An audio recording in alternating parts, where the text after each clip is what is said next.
The following program contains the opinions of the host, guests, and call-in participants. These do not necessarily represent the views of this show's distributors or sponsors. This program may contain obscene, profane, or otherwise objectionable language. Viewer discretion is advised.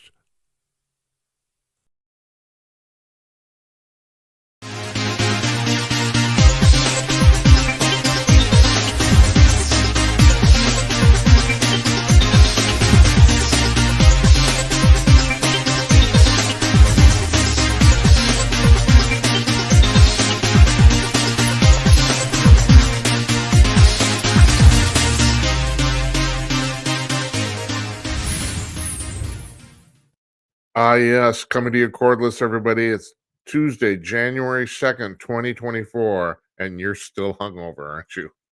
And it's 11:02 p.m. on the East Coast of the United States, 8:02 p.m. on the West Coast, 2:02 in the afternoon in Sydney, Australia, and 10:02 p.m. here where I'm sitting in Northeast Minneapolis. And welcome to this another edition of Jim Peters at Night. I'm Jim Peters. I think this is show 66. Once again, I forgot to check. So I hope you're all having a good evening tonight. Not okay. Yeah, not many people watch us live. I know that we get way more viewers. 90% of the people watch this show watch on demand. Okay, fine, that's fine. But we still take calls, and I got an announcement to make about that in just a second. First of all, I want to acknowledge our sponsor, Conk.com. Conk News is the new sponsor of the show. It's the best single news aggregator on the planet, period. And I'm serious. I can't stress this enough. You go to conk.com and you check this out. They're our exclusive sponsor, and we're happy as hell to have them. Couldn't come up with a better fit for the show. After the show's done, or even if you're on your phone right now, go there and look at this. You'll never get your news from anywhere else. So that's what we got going on there. Hold on. A lot of buttons to push. I'm such a dork. Okay, so tonight it's Monologue Tuesday. It's usually going to be Monologue Monday. We made two announcements in our show last night. First announcement was our exclusive sponsorship now from Kong News. Second announcement is that we're not taking guests on Mondays at all. But today's not a Monday.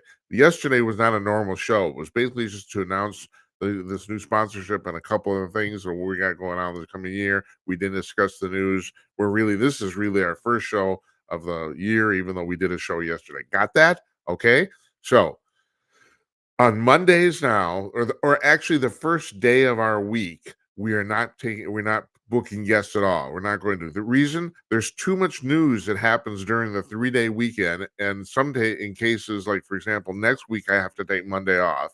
A 4-day weekend, there's too much news to plow through, and I like doing a solo show every now and then. So that's when we're going to do it. It's really amazing. When we started this, I thought we might not have guests on Thursdays because I thought, well, we'll use Thursdays as a call-in show, and people can call in where they want. Now it's this show. It's Monday, or today's Tuesday.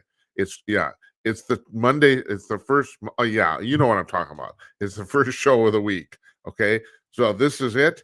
So if you want to call in, there's a telephone number at the bottom of the screen here. You see this? Well, actually, it's a URL right here, jimatnight.com/call. Now, the way we take video phone calls here, this is the first talk show in America to take video phone calls, apparently. A Talkers Magazine said that. They know, and we believe them, and we think we are too. We looked around, we checked. That wasn't our intention. We were surprised nobody else was doing it, but we're the first people to do it. So we're taking a video phone call. So to make a video phone call, this is what you got to do. You go to that URL, that web page. There's a giant big blue button at the top of the screen. You press it. You're in our virtual green room. You check your camera and mic. You push the join button at the bottom, and you end up in the queue. It's simple. It's even simpler than doing FaceTime. Seriously, it is. You just push a couple buttons. That's it. That's all you have to do. Click on a couple buttons, and you're in the queue, and we queue you up, and I'll put you on the air. Okay? So that's the thing. Now, we're doing another thing tonight, too. I got another announcement, too. For the first time ever, and this should be a continuous thing. I'm now reading text messages in real time while we're doing the show. Now, I'm not So I'm not on the chat room in Rumble or YouTube or any of the places or Trovo, wherever we have. I'm not on those chat rooms. You see the other number here, text voicemail, 408-458-5088. You text me a message at that number and I can read. I'm reading it in real time. I got a monitor off to the side here, so I got to turn my head to read it. Big freaking deal, huh? No, it doesn't matter. So we're going to do this now. But like I said, it's not the localized chat rooms on the various platforms. It's this number only. Okay. So 408-458-5088. You text me a message to that number. You can also leave me a 30-second voicemail too, but I won't get those till after the show is done. And a few people do that, and that's cool. That's fine.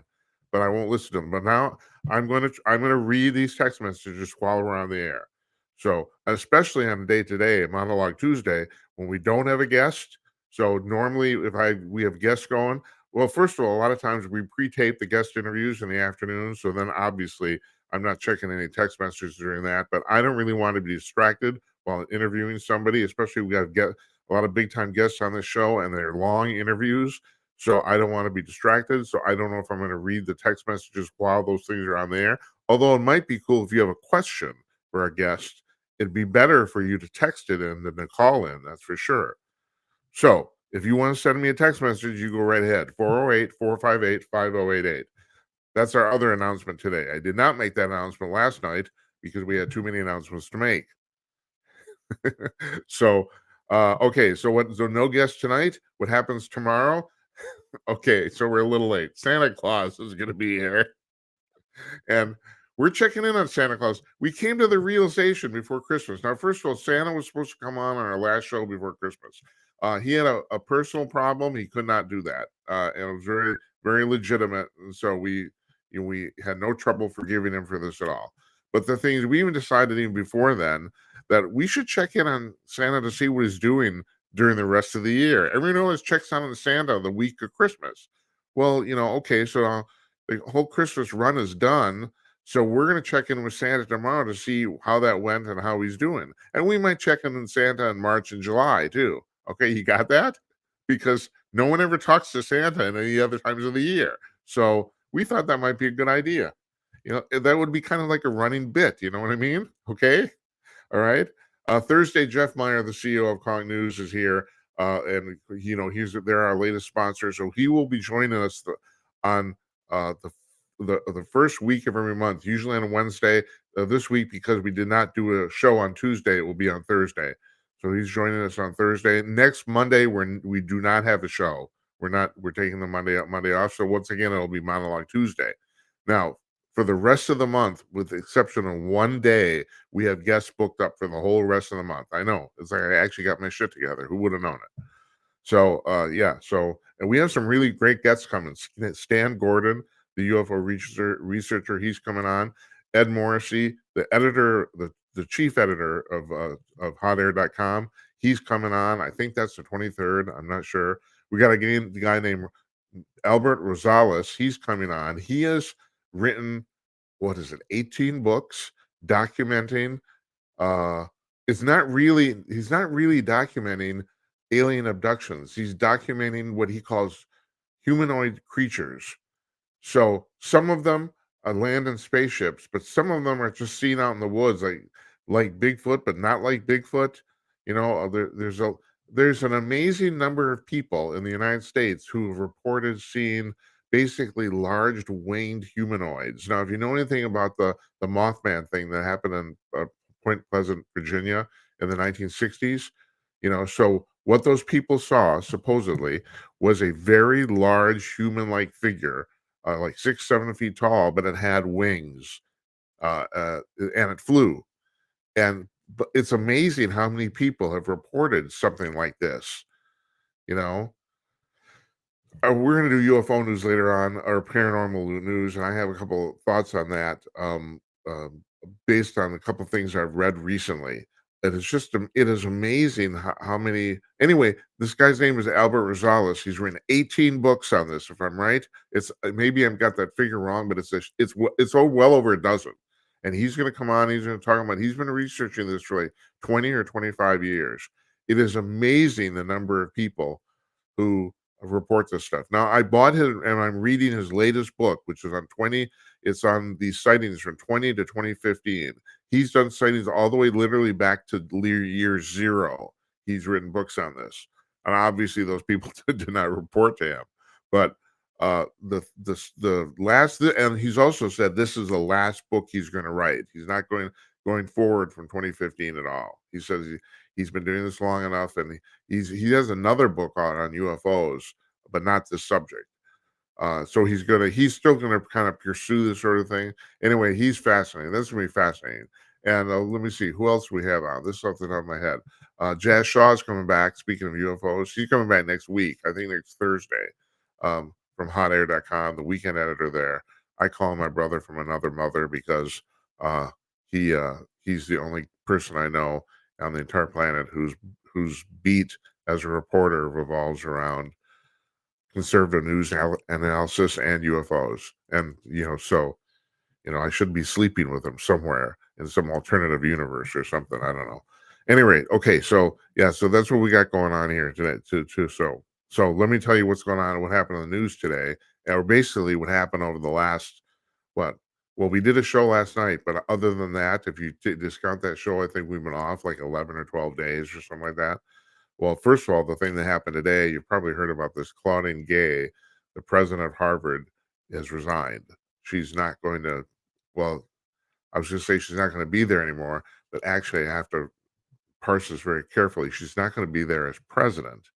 She is going to keep her faculty position, which is, and this is the thing that really, actually, that pisses me off more than this whole anti-Semitic thing. I know, and I don't want to belabor that or belittle it at all, but still, okay, so this whole thing started when she got up in front of Congress and said, as an idiot, she said that anti-Semitic comments at Harvard were only going to be considered in context, and so Elise Stefanik asked her, well, if people are calling for the death of Jews, is that in context? And she said, well, yeah, we have to consider that in context.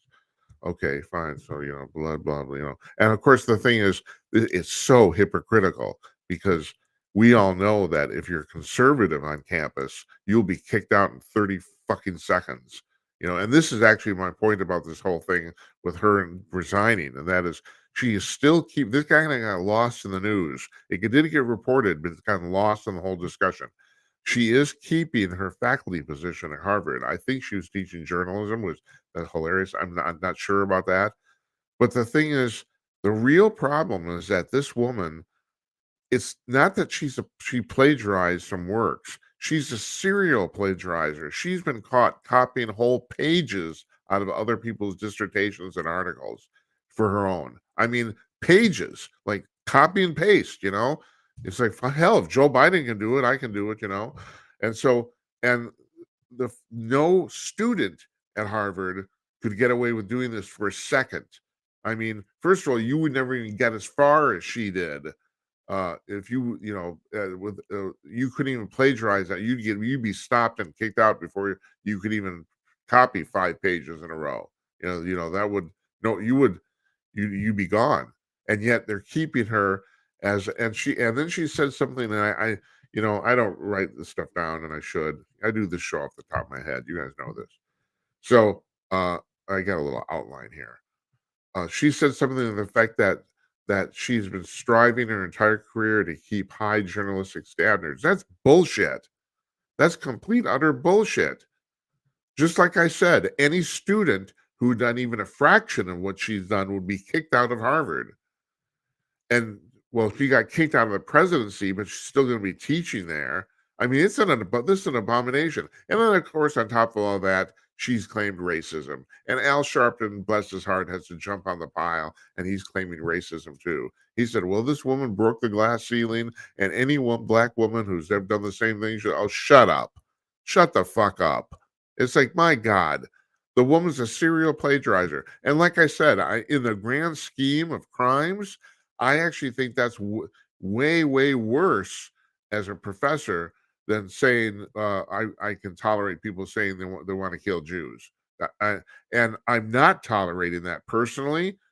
Don't get no, I don't want to be misunderstood here. That's terrible. It's absolutely terrible, and I'm glad I'm glad for that alone. She should have resigned. She should be kicked out, and she was.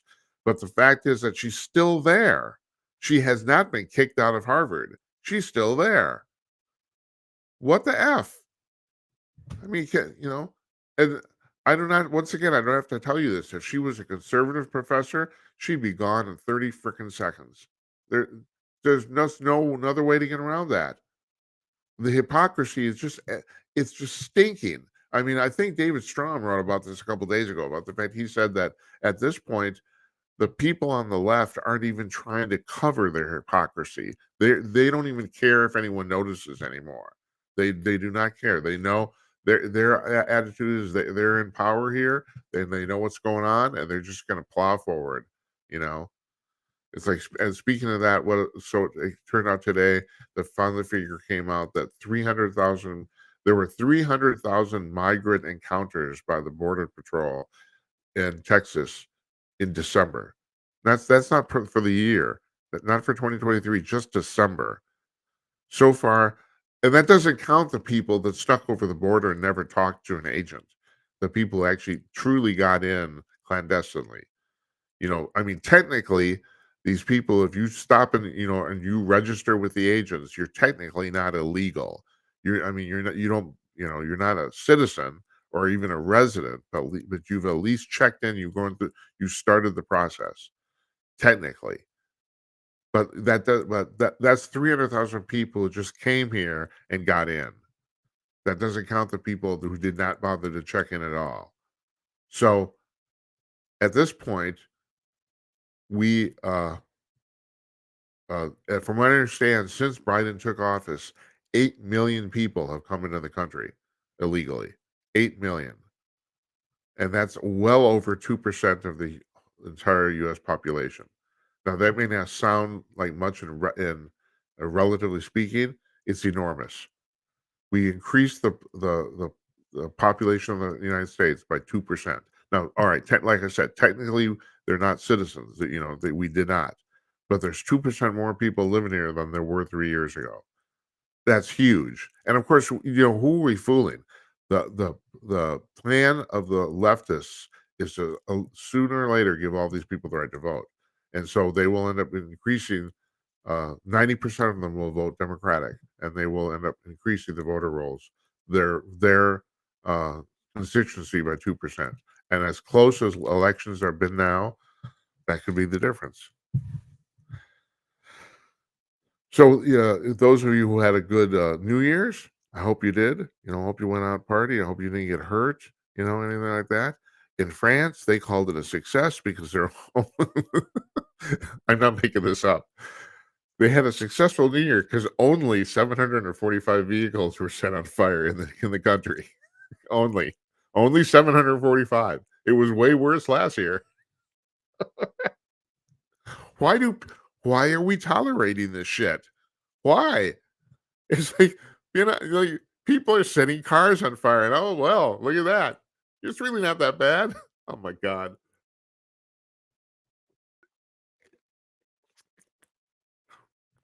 Meanwhile, at the New York Times, Taylor Lawrence, I know there's a reporter there. I don't know if you know her. She's like the most obnoxious little fucking Gen Zer on the planet. She skipped Christmas with her relatives for the fourth year in a row because her relatives refused to wear masks. Now, I have noticed this more now.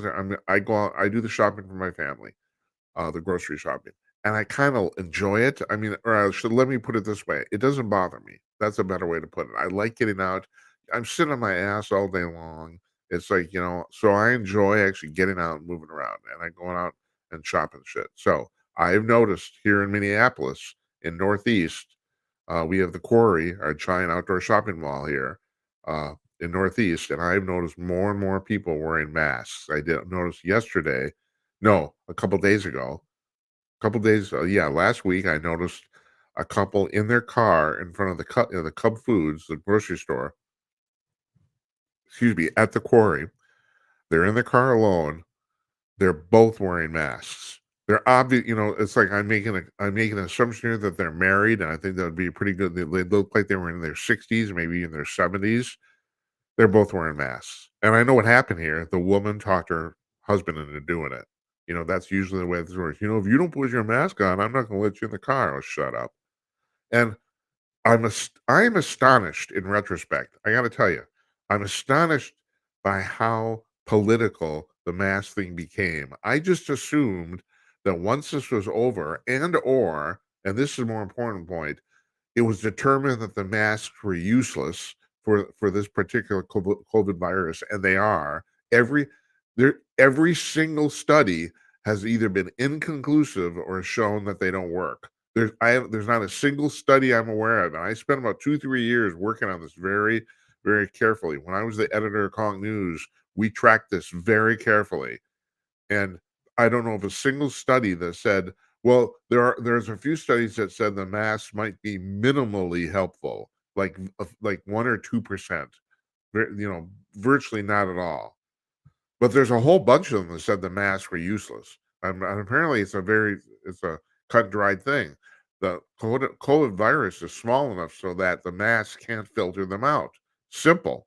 They don't work. And on top of that, most people aren't wearing legitimate masks. You put that bandana over your face, like that's going to help. No, it's not going to help. You're wasting your time and everybody's time. And I assumed that when this was like over, when it's and there's still people that are saying it was not over. It's not over. Shut the fuck up. It's like I, all right. I've said this before. 40,000 people in America die of the flu every year. 40,000. Now, until all right, I got it. All right, I didn't prepare this, but let me see. How does this work? We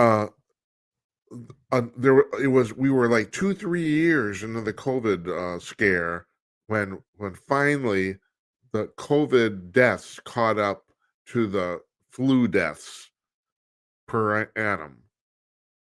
And I know that sounds amazing, but the thing is, it's true. In 2018, we had the highest rate of flu deaths ever. That was 80,000. 80,000 people died of the flu. So, and the thing is, we were on track in the United States for up until toward the COVID. Excuse me, let me get my shit together here. The COVID scare, we ended up over the 2.5 year period. We'd had slightly more than 80,000 people. I think it was around 95,000 or 100,000 people died of COVID. And unfortunately, because our government is so damn corrupt, they were probably overcounted. But my point is, people die of all sorts of shit, And the thing with COVID, so at Kong News, I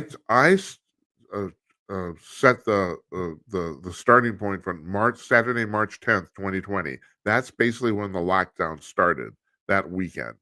Okay, so we started tracking COVID deaths and illnesses using two methods: the CDC website and the state of Minnesota website. That's what we were using.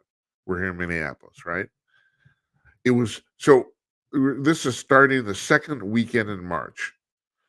By late April, about not even 8 weeks later, it was plainly obvious that the only people who were really in harm from this were people who were old and sick. Not old or sick, old and sick. Those are the people that were dying, and they were dying in droves. I mean, so the thing is, I said, the thing about the whole COVID thing is that it depended on your health and your age. And this is the way it worked. If you were over 70, you were nuts not to get vaccinated. Even if the vaccines didn't work, or even if they were harmful, COVID was after you. That's all there was to it. You had a huge chance of getting really sick or dying from COVID. If you were between 50 and 70, it was a toss-up. It depended on all sorts of shit. Your health, your susceptibility to illness, all sorts of crap like that. If you were under 50, there was no pandemic. It was all bullshit. And if you were under 20, the vaccines were way, way more harmful than they were good. That's the terrible thing. We injected our children with basically poison.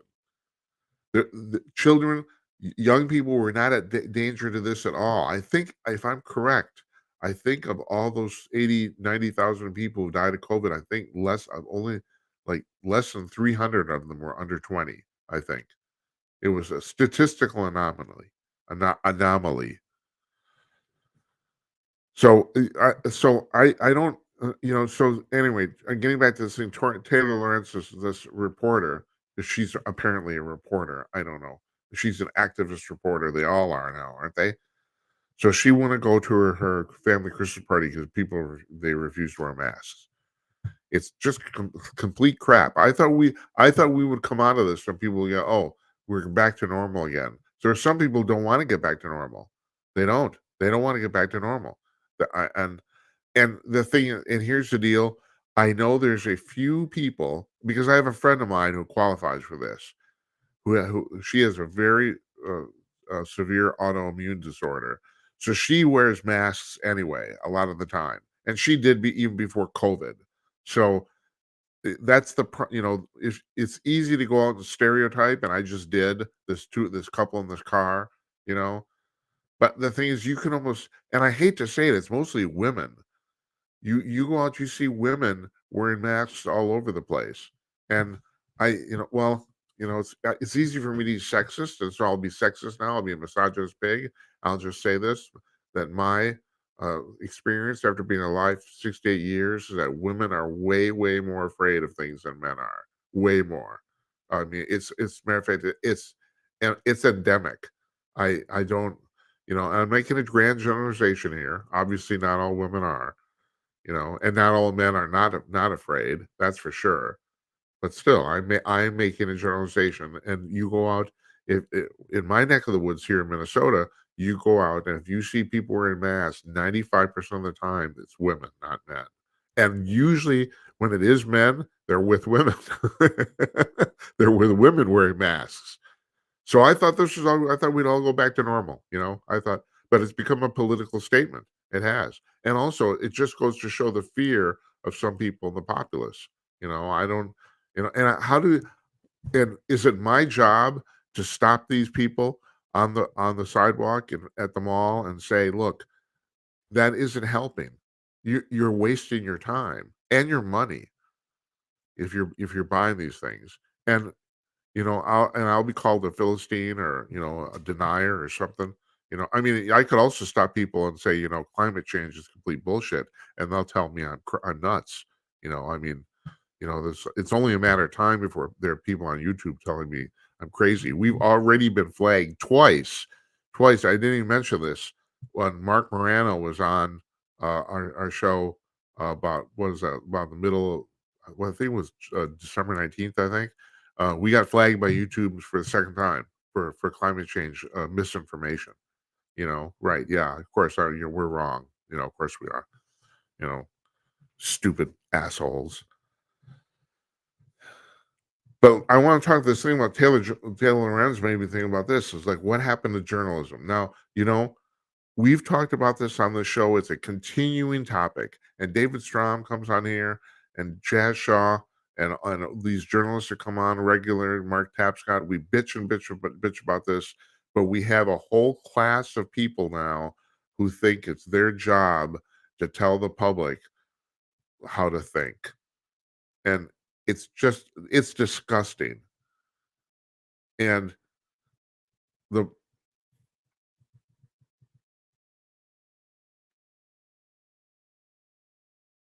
excuse me for a second.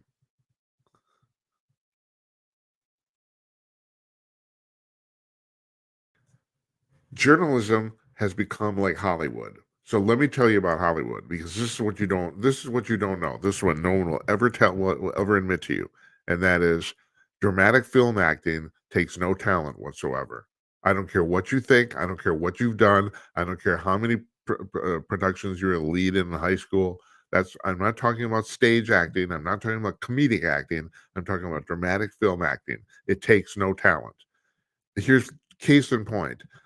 One of my cousins is a very famous assistant director in Hollywood. This woman has worked on a ton of Oscar-nominated films. I mean, and let me tell you something about assistant directors. They don't direct. If you know, I'm astonished how many people go to movies regularly and have absolutely no clue how they're made. None.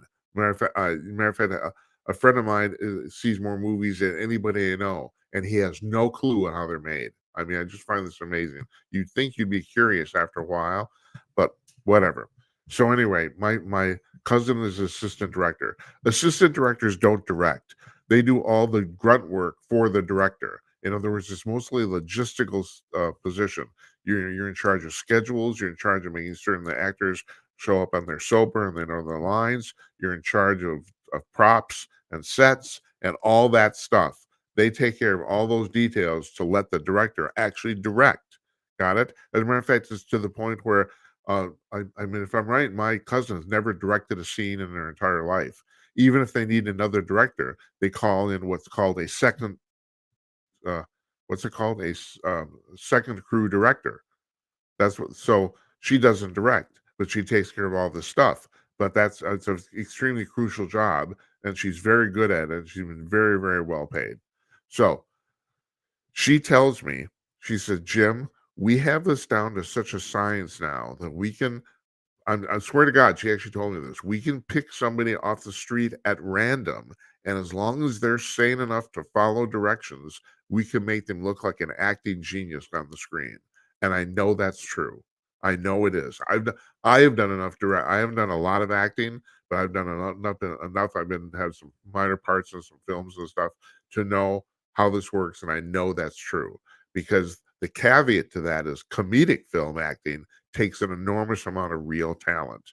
And I don't know if you've noticed, you pay attention to all the dramatic film actors who've tried to go into comedy and have failed. Sylvester Stallone, I mean, I could name a whole bunch of them, because the thing is, comedic film acting takes real, true talent, and not everybody can do it. And that's one of the reasons, you got a guy like Steve Carell. Once you've proved you can do it, you get hired over and over again. Whereas dramatic film actors, they're a dime a dozen. I'm fascinated by. I did not see this movie because I'm not the least bit interested in the Marvels, which really, really tanked. Apparently, it's had the worst box office of any Marvel Cinematic Universe movie ever.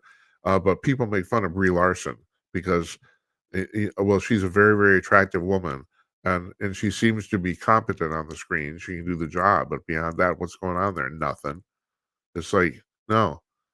And the real amazing thing is that well, first of all, I know this because I was in classical music. Half of all orchestra conductors are charlatans, and I know for a fact too that half of all film directors are charlatans too. They're basically fakes. They can't do it. Which is the reason you end up with so many mediocre and bad films.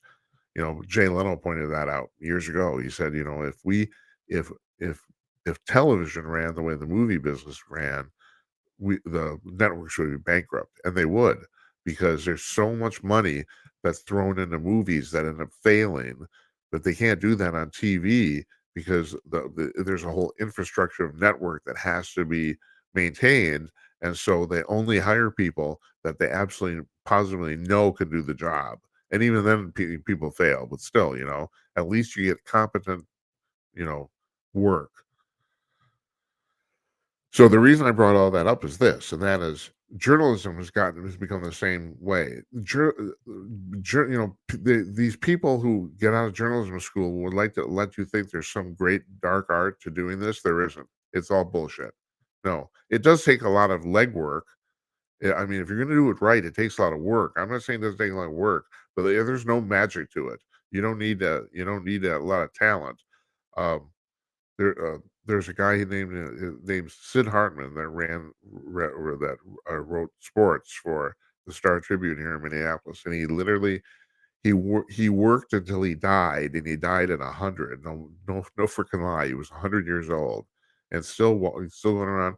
He was a terrible writer in terms of putting words together, awful, but he was fantastic at getting information, and that's the reason he lasted. He was literally a reporter for the Star Tribune for 70 years in the sports business.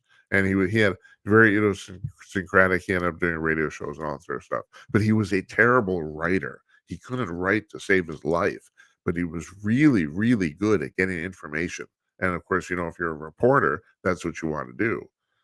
And that takes a lot of work and a lot of time, but there's no magic to it. I mean, the things all the one of the problems we have right now, and no one in the journalism business wants to address this, and that is we have way more people chasing journalism than we actually need. So think about this. 50 years ago, every single paper in a city in the United States of any size had at least one newspaper. And for most people, other than the three nightly uh, network news broadcasts that were half an hour each, other than that, they got their and maybe some radio, and that was Paul Harvey mostly. And I don't know if you guys know who he was, but he was a phenomenon in himself. He did like the noon news all across the United States out of Chicago for like a million years. But other than that, most people got their news from the newspaper. So uh, uh, any town of any size, any city had one and maybe two.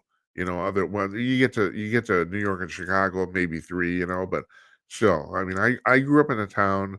Um, the town I grew up in was supposedly the smallest city in the United States that had a real legitimate daily newspaper, not like a mimeograph. I mean, a real paper that came out 6 days a week, and we had only 16,000 people in our town. So, all right, why did I bring that up? You like watching this show? It's kind of like an adventure, isn't it? What is he going to say next? And can he string his thoughts together? Can he do that? I brought that up because, all right, hold on, wait for it. Wait for it.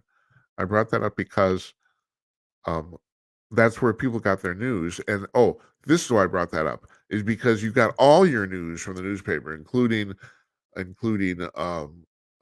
national news, international news. And the thing is, because you couldn't generally, as a general rule, unless you're in a major metropolitan area, you couldn't see any other newspaper.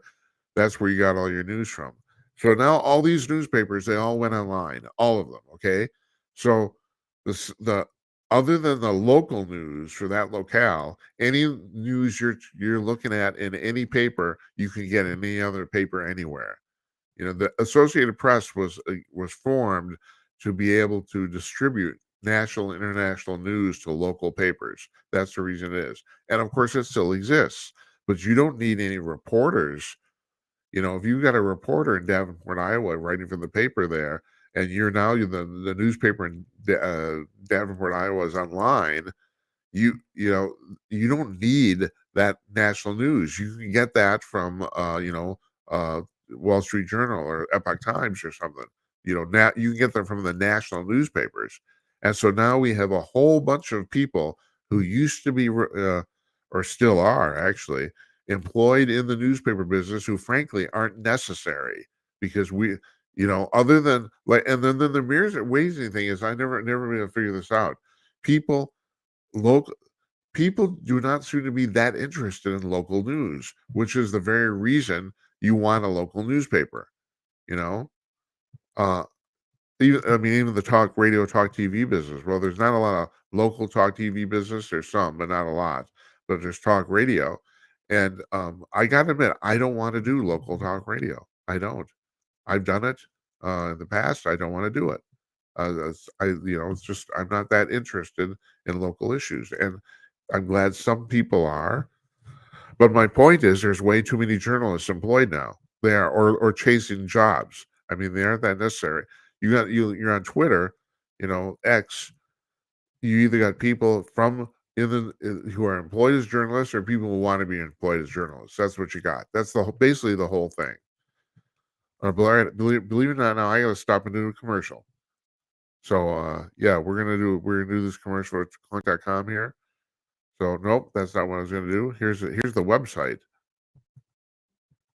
Oh, where's the website? Ah, there it is. Thank you. Thank you very much. Okay, so this is front page of Clonk. I'm gonna scroll down a little bit here. So what Clonk does is it takes news It takes headlines from about 75 different publications, and every 3 hours it arranges them by roughly by subject and time, and then formats this. It's actually done all automatically. It's done by an algorithm, and it does a fantastic job doing this because you got stuff from this is Breitbart. You see these little logos here. Oh, you can't because you can't see my you can't see my cursor. I'm sorry about that. I forgot. But you know, 100% Fed Up. You got the National Review. You got I mean, here's Hot Air. You got Hot Air. About 75 different sources. I can't stress this enough. There's there's no better place on the internet to get news, at least you know, readable news. Although they do have videos too. I know you see here in the menu. Once again, I'm pointing with a pointer. You know, I've never done this before. So I told Jeff, I said, you know, you have to bear with me for a while. I'm gonna fuck this up. so yeah. Anyway, so this is the deal. You know, so it's at conk.com. Seriously, check that out. It's completely free. You know, it's advertiser supported. As a matter of fact, you have these two right here on the screen right now. You have an ad for Uzu TV and EMP Shield, and actually, we talked about this last night. Uzu TV is seriously cool. I mean, I don't want to be plugging another company in my sponsor's ad here, but you know, even Jeff goes on about this too. For $10 a month, you get to watch an enormous amount of TV. It's really incredible. But and that's the other thing too. And Jeff pointed that out last night. He was on to announce this about the fact they have high quality advertisers. So you know, this is a cool thing for us because this is a very high quality publication and website and business, and we like to think we're the same. So check this out when you get a chance. That's conk.com. I don't think you'll regret it. I think you can come back here. You can check this out 5 times a day, and the news changes. So that's what we got going on there. So anyway, thanks to them for sponsoring us. And I want to kind of go on to another thing here too. Hold on. I think I made my point with with the reporters. We have an overabundance of journalism, and it's and so what do people? And the other thing is, what do people do? Because they need to draw attention to themselves. They write smack. We've gotten to the point now where the easiest way to draw attention to yourselves is to say or write something totally outrageous, and the more outrageous, the better. I refuse to participate. I'm sorry, I just won't. I would like to think at some point people will figure out that what I got going here is legit and honest, and I am not going to do shit just to draw attention. I'm just not going to. I'm sorry. I'm too old. I'm too tired. That's all there is to it. So my hope here is that you will come back to this and you watch this maybe on a daily basis because I can give you a take on the news you won't get anywhere else. That's what I'm hoping. So, with that, I'm going to run a bumper here really quick because when we come back, we got UFO news going.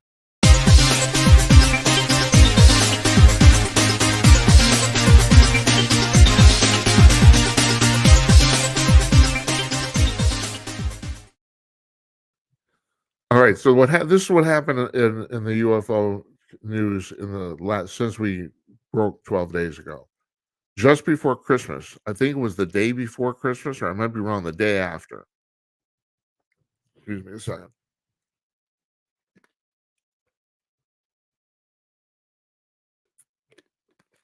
Congress passed and the president signed the National Defense Authorization Act, the NDAA.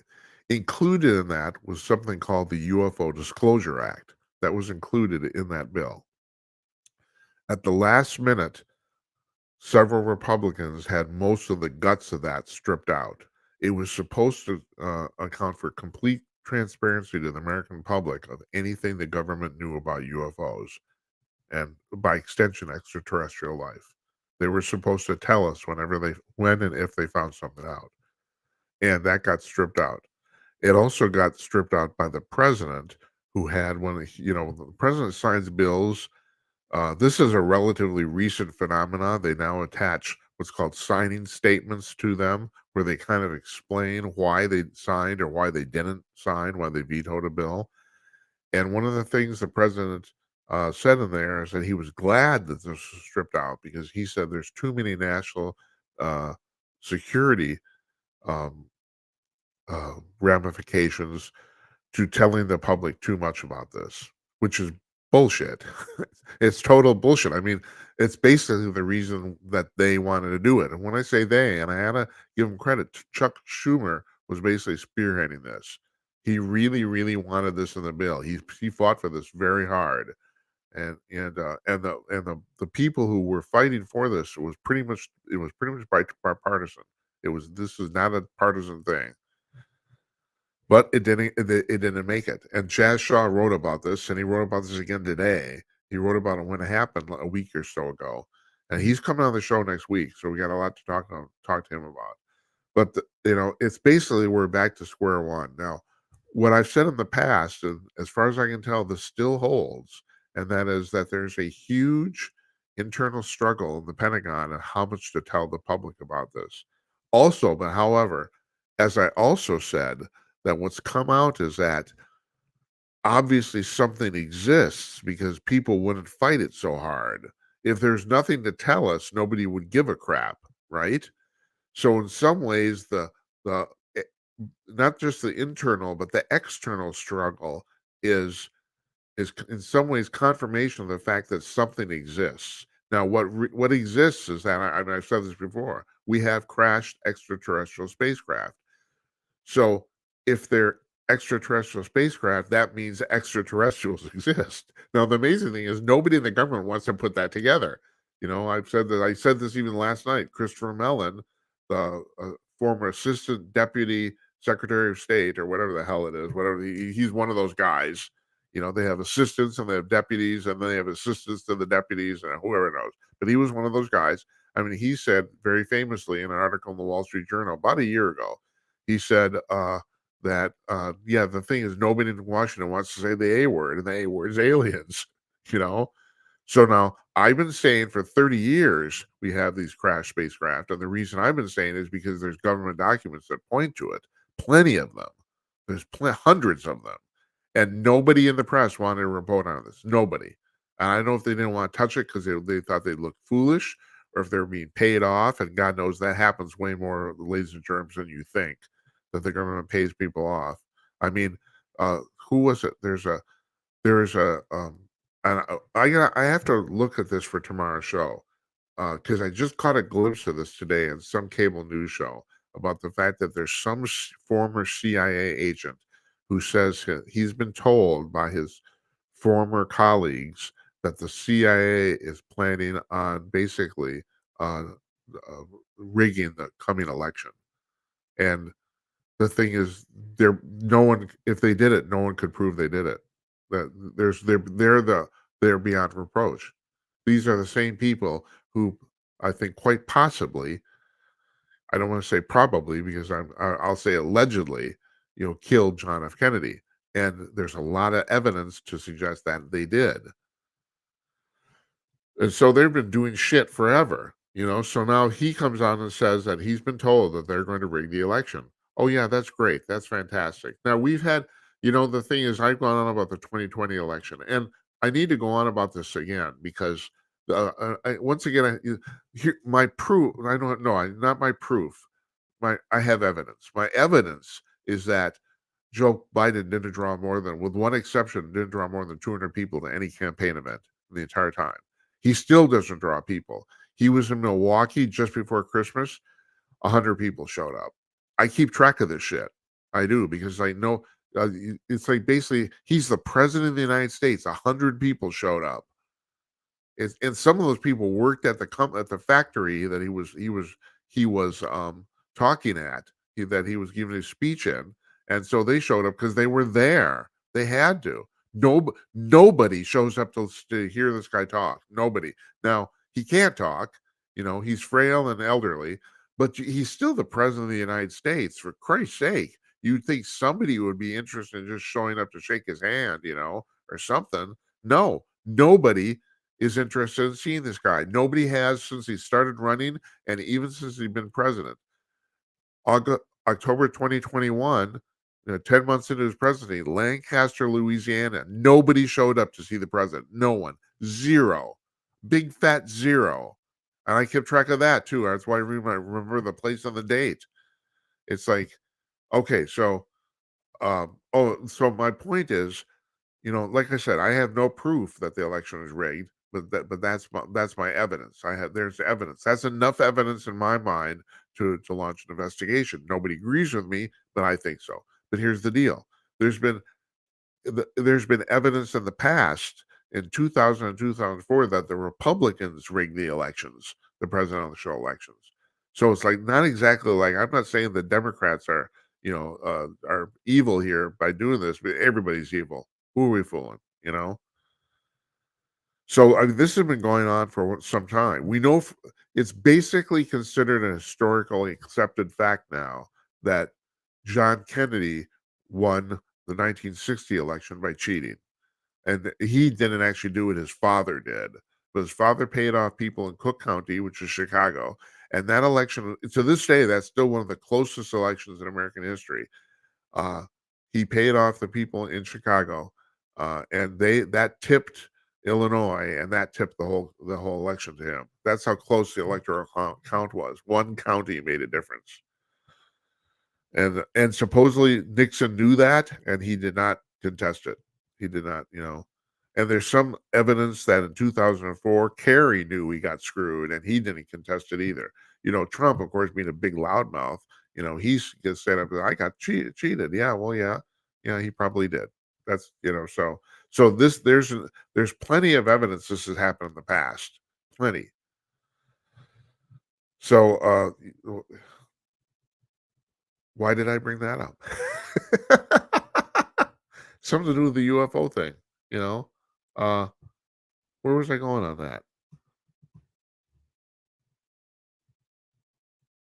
Oh, I was talking about the disclosure shit being stripped out of the Defense Act, you know? Uh, the thing is, we have our government is famous for not telling us stuff. So there's this struggle going on in the Pentagon about how much to tell the public, and part of it is based on the fact the reason it's a struggle is is that technically speaking, there's a lot of people by keeping this secret, and the process of keeping this secret broke the law, and there are people who do not want to go to jail, and I don't blame them, But then again, on the other hand, they broke the law too, you know.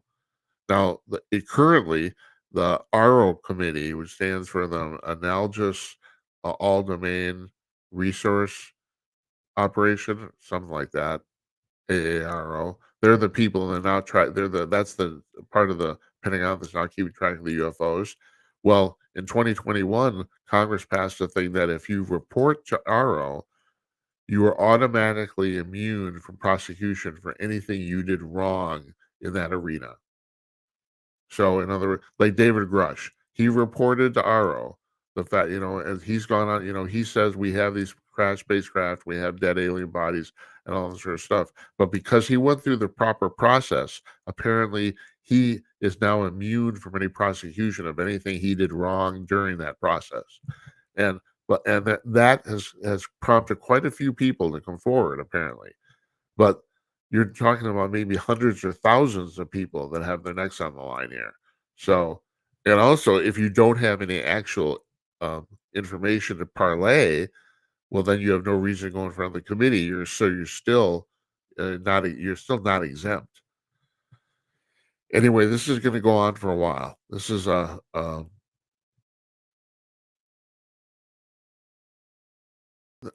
this is an ongoing thing. Okay, point number 2. I'm just going to read this. I clipped this from mysteriousuniverse.org.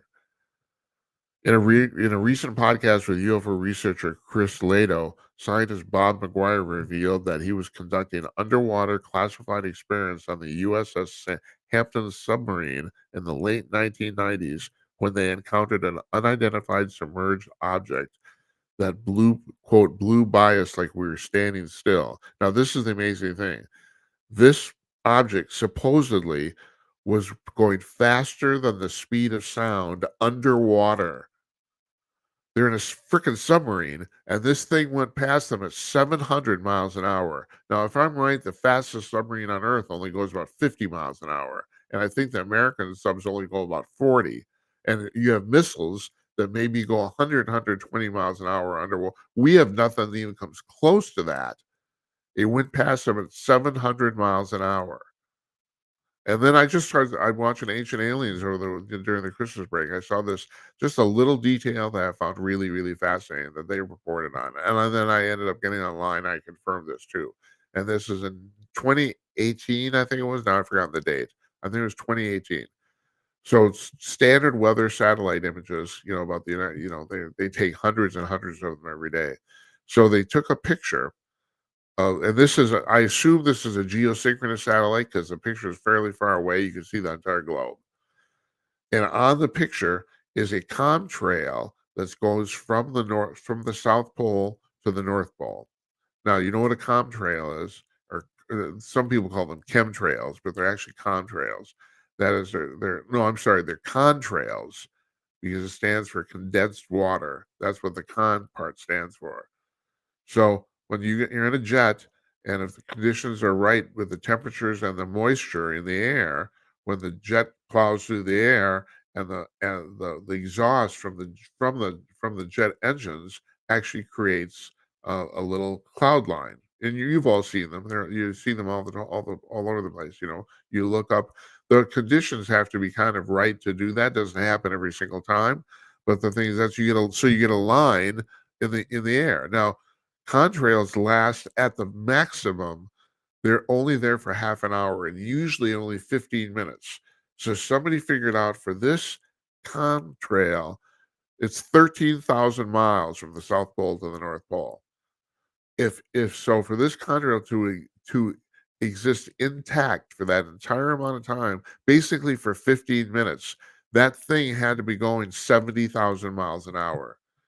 We have nothing, including space rockets, that go fast as 70,000 miles an hour. We have nothing that does that. I mean, that's what is that? Mach, I think they said it was Mach 10 or Mach 15 or something like that. It's no, and the thing is, this thing is in the atmosphere because that's the only way you get a contrail. That's the only way you get one. So it's not in space, but it plowed through the atmosphere at 70,000 miles an hour. And that's crazy. There was there, and you can still find this on YouTube. There's a video on YouTube that was shot from I don't think it was from the International Space Station. I think it was from one of the space shuttles, I think. And the thing is, you see this little thing basically do an arc turn in space, and and of course, um, you know, s- uh, NASA says, "Oh, it's the ice crystals," all sorts of shit, But the thing is, physicists have noted, and a lot of them have said, well, you can't do that sort of turn in space unless you have your own power source, unless you're on something that's powered. That doesn't happen naturally. It can't happen naturally. So in other words, that's a spaceship.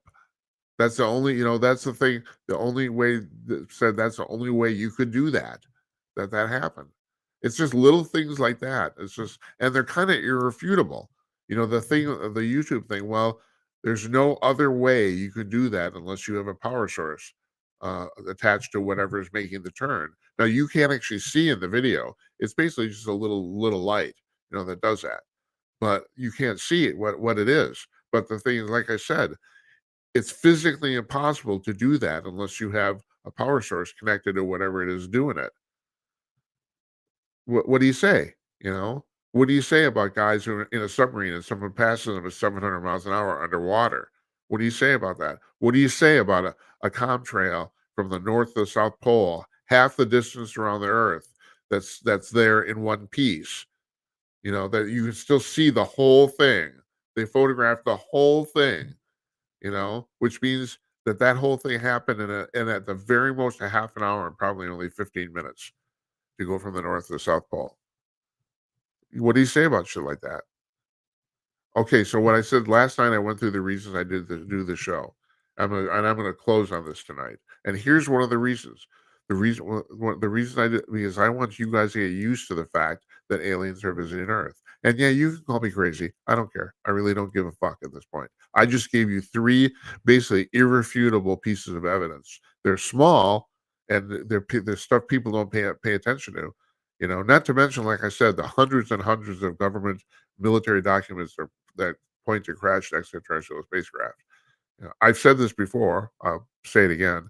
There's only one public document I know of that actually talks about aliens, and that's on the FBI at the FBI vault. You can go look it up. A bunch of there's special agents on the FBI. Are there regular agents? I don't really know. I don't know. All I know is Mulder and Scully are both special agents. That's all I knew. But they're agents, and they wrote back to the Home Office once and said, "Well, we got these three dead aliens, and we got this crash extraterrestrial spacecraft. What do you want to do with them?" That's basically what the memo says. And the FBI for years says, "Oh, it's just a complete misunderstanding. They didn't have any dead aliens." Oh, yeah, sure. What did they have? How, what, what do you got? Dead criminals? It's like, why did they look different? I mean, how do you screw something like that up? You can't. But anyway, yeah, that's one of the reasons I'm doing this. Now, I don't understand this, but there's a lot of people who work in the military who have said to UFO researchers and investigators that said this is going beyond their security oath. They've said that supposedly in 2028 something's going to happen in 4 years from now. So we're just going to keep on the. I don't know if that's true or not. I don't know, but there's quite a few people who have stated this independently of each other. We'll see, we'll see, but I don't know what that's going to be. But I want you guys to get used to the fact that the aliens are here, and they are. I don't know. I don't know if they're living among us. Don't know. I mean, like I said, a lot of this is complete speculation, but they're coming to Earth, and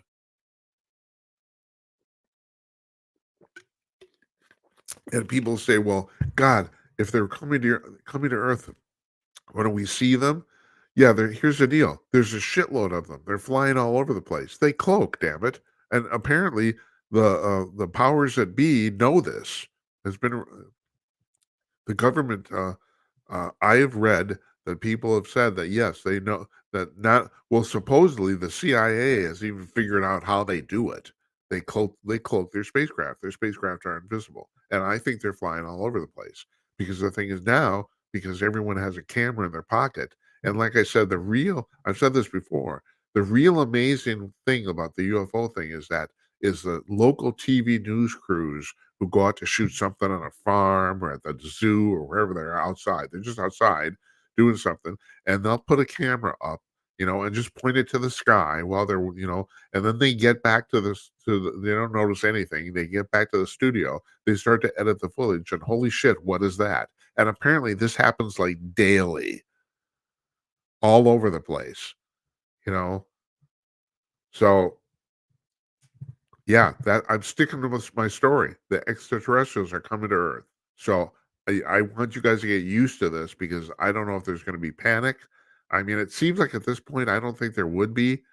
Um, Even the Catholic Church, the Vatican, has come out and has said they don't see any conflict between the fact that ETs would exist and their belief in Jesus Christ. And excuse me, I don't either because Jesus Christ is basically God on earth, God in man form. And so if you believe in God, well, he made the universe, and the universe has a lot of shit in it. So I don't mean that literally. There's a lot of stuff. I mean, the number of stars in our galaxy is apparently over 1 billion, and there's like billions of galaxies. I mean, it's mind boggling, and we're just on some little outpost out here on the edge. You know, it's just hanging out. So that's my point here. That's what I want to get you guys used to. And so I'm going to keep talking about this UFO thing. I do not care if you think I'm crazy or not, because I tell you something, I'm right. Okay, I don't have it here. I showed it last night. My wife for Christmas present brought me a blank notebook with a title that says "Times." Oh, what does it say on the cover? The headline is "Times I was right and nobody believed me," and yep, she's right. Yeah, I'm not always right, but still, I'm right about that. I'm right about the UFO shit. I'm staking my that's my story, and I'm sticking to it. I wanna thank you folks. I wanna thank the people at Kong News. I'm gonna put this up again for sponsoring us. It's great. Go check that out. You won't regret it. Great place to get your news. CONK.com. So I'm Jim Tushy Peters. I will be back tomorrow night. Tomorrow night, Santa's joining us. Who the hell, what the hell? Well, won't that be fun? Santa in January. So we'll find out what he's what he's up to. And good night, Esperanza. Good night, Uncle Donnie, and good night to you wherever you are. Thanks for watching, everybody. Appreciate it. We'll see you tomorrow night.